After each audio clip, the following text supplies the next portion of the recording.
नमस्कार सभी धर्मी लोगों का आपके अपने चैनल पर एक बार फिर स्वागत है। आज भी हम पवित्र रामचरितमानस के बालकांड पर चल रहे हैं। हम ही तुम ही सरी बरी कसी नाथा, कहऊ न कहाँ चरण कहाँ माथा, कहाँ चरण और कहाँ माथा। राम मातर लघु नाम हमारा, परशु सहित बड़ नाम तुम्हारा। हे नाथ, हमारी और आपकी बराबरी कैसी। यहाँ श्री रामचंद्र जी परशुराम जी से कह रहे हैं, हे नाथ, हमारी और आपकी बराबरी कैसी, कहिए ना। कहाँ चरण, हम तो चरण हैं, और कहाँ मस्तिष्क, आप मस्तिष्क हैं।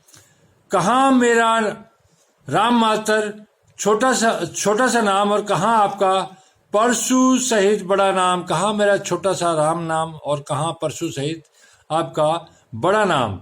हे देव, हमारे तो एक ही गुण धनुष है, और आपके परम पवित्र सम दम तप सोच क्षमा सरलता ज्ञान विज्ञान आस्तिकता, ये 9 गुण हैं।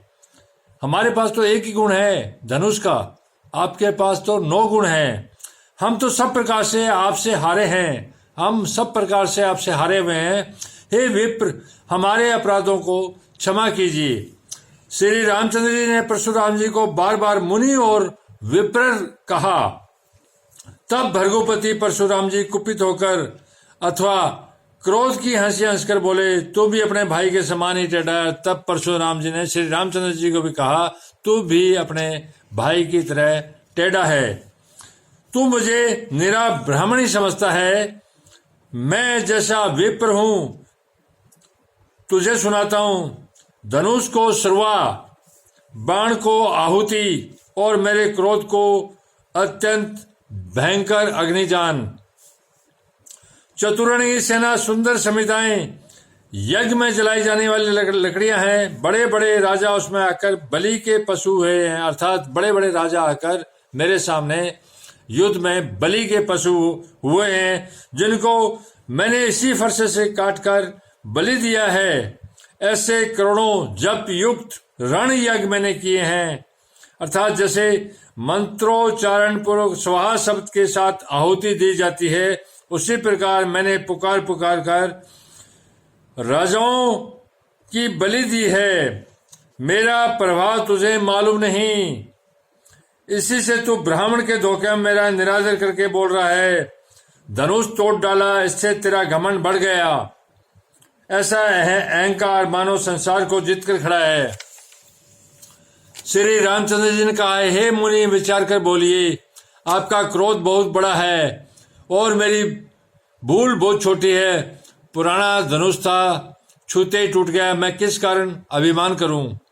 हे भृगुनाथ, यदि हम सचमुच ब्राह्मण कहकर निरादर करते हैं तो ये सत्य सुनिए। फिर संसार में ऐसा कौन योद्धा है जिसे हम डर के मारे मस्तक नवाएं। संसार में ऐसा कोई योद्धा नहीं जो रघुकुल के श्री राम का शीश झुका दे। यहां श्री रामचंद्र जी परशुराम जी को बोल रहे हैं, देवता दैत्य राजा या बहुत से योद्धा, वे चाहे बल में हमारे बराबर हो। देवता दैत्य राजा या बहुत से योद्धा, चाहे वो बल में ताकत में हमारे से बराबर हो, चाहे अधिक बलवान हो हमारे से, यदि रण में हमें कोई भी ललकारे, अगर कोई रण में लड़ाई में हमें ललकारेगा तो हम उससे सुख पूर्वक लड़ेंगे, चाहे काल ही क्यों न हो, चाहे काल ही क्यों न हो। क्षत्रिय का शरीर धरकर जो युद्ध से डर गया, उस नीच ने अपने कुल का कलंक लगा दिया। मैं स्वभाव से ही कहता हूं, कुल की प्रशंसा करके नहीं, कि रघुवंशी रण में काल से भी नहीं डरते। अर्थात रघुवंशी जो है वो युद्ध में काल से भी नहीं डरते। ब्राह्मण वंश की ऐसी प्रभुता, अर्थात ऐसी महिमा है कि जो आपसे डरता है वह सबसे निर्भय हो जाता है। जो ब्राह्मण अर्थात आपसे जो डरता है, परशुराम जी से जो डरता है, वह सबसे निर्भय हो जाता है। उसको किसी और से डरने की जरूरत ही नहीं है। अथवा जो भय रहित होता है वह भी आपसे डरता है। जिसको किसी प्रकार का भय नहीं, वो भी आपसे डरता है। श्री रघुनाथ जी के कोमल और रहस्य पूर्ण वचन सुनकर परशुराम जी की बुद्धि के पर्दे खुल गए। परशुराम जी ने कहा, हे राम, हे लक्ष्मीपति, धनुष को हाथ में अथवा लक्ष्मीपति विष्णु का धनुष लीजिए और इसे खींचिए जिससे मेरा संदेह मिट जाए। परशुराम जी धनुष देने लगे। जब परशुराम जी श्री रामचंद्र जी को धनुष देने लगे तब वह आप ही चला गया। तब परशुराम जी के मन में बड़ा आश्चर्य हुआ। जब वो धनुष श्री रामचंद्र जी को देने लगे परशुराम जी, तो वो धनुष अपने आप उड़ के रामचंद्र जी के पास चला गया। तब परशुराम जी के मन में बड़ा आश्चर्य हुआ। तब उन्होंने श्री राम जी का प्रभाव जाना, जिसके कारण उनका शरीर पुलकित और प्रफुल्लित हो गया। वे हाथ जोड़कर वचन बोले। प्रेम उनके हृदय में समाता न था। हे रघुकुल रूपी कमल वन के सूर्य, हे राक्षसों के कुल रूपी घने जंगल को जलाने वाले अग्नि, आपकी जय हो। हे देवता ब्राह्मण और गो का हित करने वाले, आपकी जय हो। हे मंद मोह क्रोध और भ्रम के हरने वाले, आपकी जय हो। हे विनय शील कृपा आदि गुणों के समुद्र और वचनों की रचना में अत्यंत चतुर, आपकी जय हो। हे सेवकों को सुख देने वाले, सब अंगों से सुंदर और शरीर में करोड़ों कामदेवों की छवि धारण करने वाले, आपकी जय हो। मैं एक मुख से आपकी क्या प्रशंसा करूं। हे महादेव जी के मन रूपी मानस सरोवर के हंस, आपकी जय हो। मैंने अनजान में आपको बहुत से अनुचित वचन कहे। हे क्षमा के मंदिर दोनों भाई, मुझे क्षमा कीजिए। हे रघुकुल के पताका स्वरूप श्री रामचंद्र जी, आपकी जय हो, जय हो, जय हो। ऐसा कहकर परशुराम जी तब के लिए वन को चले गए।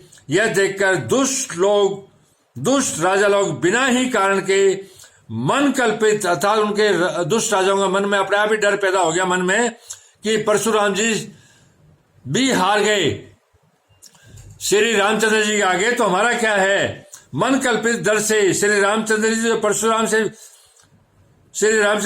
परशुराम जी भी हार गए। हमने इनका अपमान किया था, अब कहीं ये उसका बदला न ले, इस व्यर्थ के डर से डर गए। वे कायर चुपके जहां से आए थे वहां भाग गए। देवताओं ने नगाड़े बजाए, वे प्रभु को पर फूल बरसाने लगे। जनकपुर के स्त्री पुरुष सब हर्षित हो गए। उनका मोहमय अज्ञान से उत्पन्न शूल मिट गया। खूब जोर से बाजे बजने लगे। सभी ने मनोहर मंगल साज सजे, सुंदर मुख, सुंदर नेत्रों वाली तथा कोयल के समान मधुर बोलने वाली स्त्रियां झुंड की झुंड मिलकर सुंदर गान करने लगी। जनक जी के सुख का वर्णन नहीं किया जा सकता। मानो जन्म का दरिद्री, जो जन्म से ये दरिद्र होता है, गरीब होता है, धन का खजाना पा गया, उस जनक जी को इस प्रकार खुशी हुई जैसे कोई दरिद्र को खजाना मिल जाए। सीता जी का भय जाता रहा, वे ऐसी सुखी हुई जैसे चंद्रमा के उदय होने से चकोर की कन्या सुखी होती है। धन्यवाद। आप लोग इसी प्रकार अपने इस चैनल पर बने रहिए। मैं आपको एक परमात्मा और उसके मार्ग पर लेके चल रहा हूं। जैसे जैसे मुझे दुनिया के तमाम धर्म ग्रंथों से एक परमात्मा का ज्ञान प्राप्त हो रहा है, मैं उसी को वितरित कर रहा हूं। ये परमात्मा की कृपा से होता है। मेरे पास ऐसा कुछ नहीं है। संसार में ऐसा कोई मनुष्य नहीं है जो बिना परमात्मा की मर्जी से उसका ज्ञान प्राप्त कर सके। ये सामर्थ्य, ये महिमा एक परमात्मा ही देता है। तो दुनिया के तमाम धर्म ग्रंथ पवित्र हैं, जो एक पवित्र परमात्मा के मार्ग पर ले जा रहे हैं। आपको मार्ग पर ही दिखाते हैं। चलना आपको है। आप चलोगे तो सड़क के अधिकारी बनोगे, न चलोगे तो इसमें ज्ञान का कोई दोष नहीं है। वो सिर्फ आपको मार्ग दिखा रहा है और उस मार्ग पर चलने का काम आपका है। वो आपकी मर्जी है, जैसे आप चलना चाहो। परमात्मा एक है तो धर्म भी एक है। जो एक परमात्मा को दो में देखता है वो अंधा है, देखता ही नहीं। धन्यवाद। शुभ रात्रि। कल फिर मिलेंगे।